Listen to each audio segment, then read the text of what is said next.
Oyapu Jangmang Haukip freelance journalist in Kuki zote hinga Kuki din munto kito aholim abol na le Dr. Mark Haukip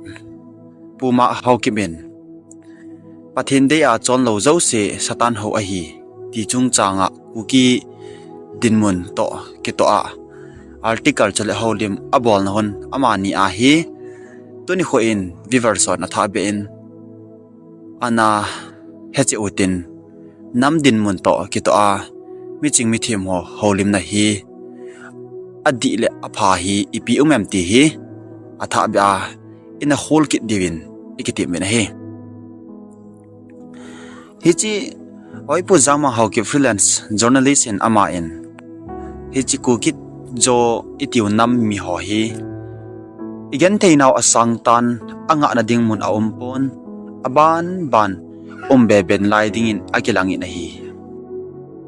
ei ho mel cca ei ho thei ho ei that thei mi ho chu pa chat ta mi hang san nam ngai lu a hi agitivin egal mi ten agitil til jing vetin amana se nei oi puna sei ben a ko hile open ta ei ho se thei ho chu anam sungwa hero title kaido a hi ve tunia nam mi te henga seido nom pen chu inam sunga thudi thuta seinga mi ho ibol naw hi vepakit o hite Israel te Juda te chu Jeremiah thim gaw pa khanglaya chun pathin dei lo hin kho atam be se jin pathin dei lo hin kho bola atam be se ja ama atha kon lamu a hitan hichilai pha na chan Jeremiah in adam na dio ahoi na dio apat na dio aseile avet dading akichuwin abol gimovin songkola ahumvin miki hen na kisim kotong la dunga jong anako event thudi thuta asei chu aza adaw ahi atu sei chun anam lam kai ho mile milal ho ago khaji ai tunia kuki zo nam sung jong thakhat chet ai achi sa kum som thum vel ai tai koi machan thudi thuta asei ngam po ne hichi ho sei ja gi nam loi akileu sa loi akibol gim loi chule akithat loi jong a omen he tuni a keima mu dolin inam sunga koi macha ima seingam be se yum ta powine social media la adunga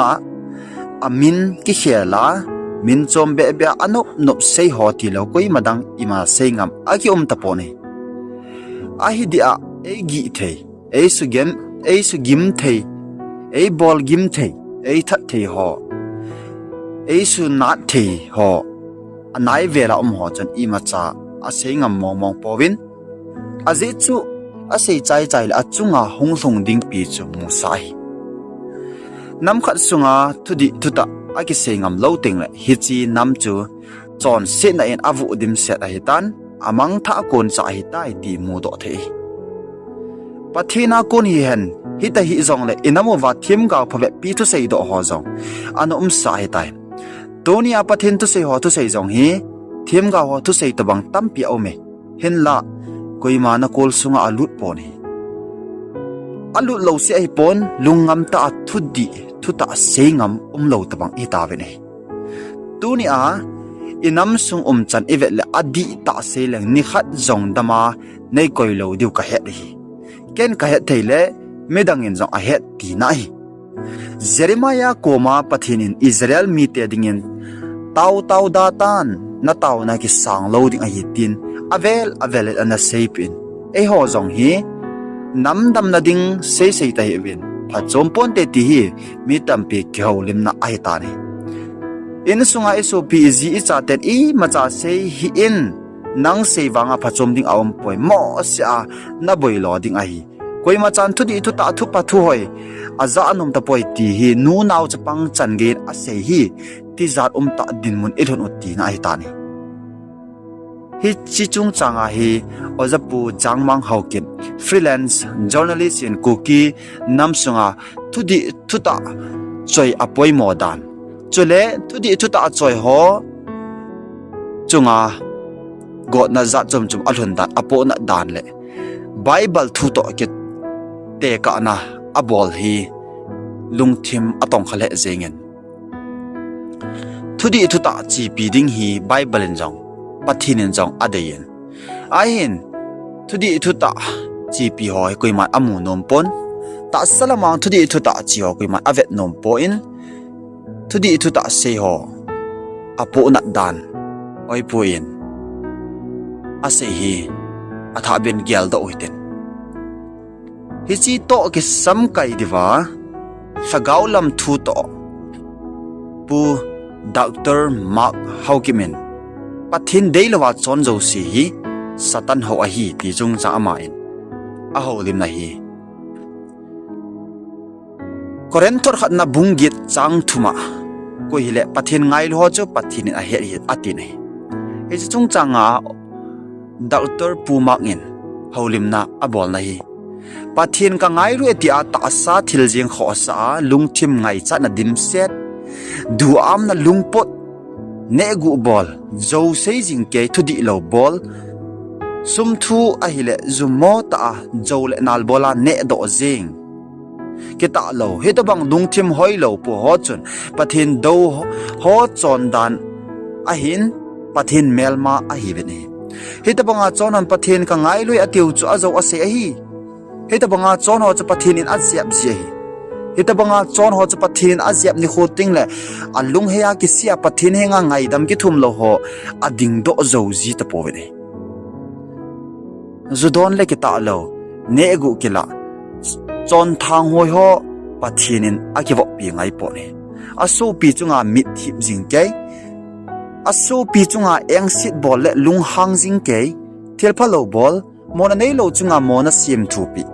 midang he asia pang jing ke ki ti ho zong pathin akivok pi pon hitabang ho bol jing ke hitabanga lunggel jing ke ho chu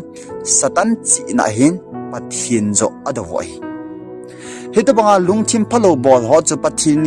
kalat sa na hi keiman kapan pi jing e ti a asai ding chu a hello ding ke thlai na chon na le na khan na chu pathin do na hi a Bible in bol hin ti a asut ho to ki kal a hi le nang man pathin in e ki vo pi e ti ana ki gela pathin dei sa mi hiding ana ki gela na thi mon ho ki vet lawa a pha banga na ki gele nang le nang ki zo khlap nai heta banga chon mi him chu lam kai pi pu hian i ma chalo mi him hi zong le pathin in a ho pi ngei pon hi ama wang hitia chon mi him khat chu vai pu mi him khat a hi kha ta zong le a chon dan hial dia pathin a hla chaw manga a pho tai lovin hitabang migilo ho to pathin akivop ngei po ni thil di lo zing pathin thu ta ki tu lo zing bola pathin ei ho pi ti ho chu zo ai pathin in chu tabang mi him ho chon na chu a phat sa pi ngei pon ho zong a ki ho pi ngei pon chu tabang mi him ho ki ho pi la ki vop pi chu satan tailo adang a po ni thil se jing Bible thu to ki to lo na bol jing ke wa pathin mita dana na ki gial ule a hilo ding ke a hitai hitabang mi ho chu a thi jong le ape pe na god mun lot chat ding a hi ve pathinin hitabanga chon ho taw na he pi po na hi zon bungko chang som thum la khat pathinin me chon so taw na angai pi poitin a ki sun nei hitia adi lo zeng bola ai wa mi pi mit mu a phadana amale ama kisulanga athil di lo bol ho sel khuzinga ki chon phat sa ho chu milim ho alung gel ho ama dia pathin chu alung thim lung gel chu hitan a chon di lo na zo si cha ama dia a pathin a hitan pathin mit mu a milim ho ai hitabang ho ko ma chan pathin kala chapa kami pa kacha tin akipho ngai pon chutabang ho hinga ki phong ho chu satan tailo adang a pori Korinth ni na bung som la khat chang som la li evet le satan jing jong khowa van til ka hitin akilamin akiphong do ji ati achuti le satan jong pathin la pakai Jesu Christa da na kisia mi ho me chon di lo ho hinga ki phong do ja ale phla apui mang ji heading khat chapakai Jesu Christa le ya ahung masanga chu pathin in mihim te chu van til ho a hi lo le thim ga ho manga a ki ho pi ji zan manga ake ho pi zong amil hen tum mi chon di hobo am ho manga cho na ke ho pi ji Joseph Solomon chole adang mi him zo si mangin ake ho pi pon amawang pakai Jesu ahunga e ho hu do na dia ata sapum pathin ang sunga cross chunga atu da athisan longa I do wa pathinim pakai Jesu ta sapum mai cham e ho chon sit dam na dia aina san pi wa e chon sit na e ngai dam uwa alagaw e pi wa pat pathin amite vantil hola thim ga hole zan mang ho mang cha a agyo pi tapon thagaw thinga ko na mem sunga mem thagaw a pa na bo thu aseya agyo pi ji khang a hitan he jong chu Bible le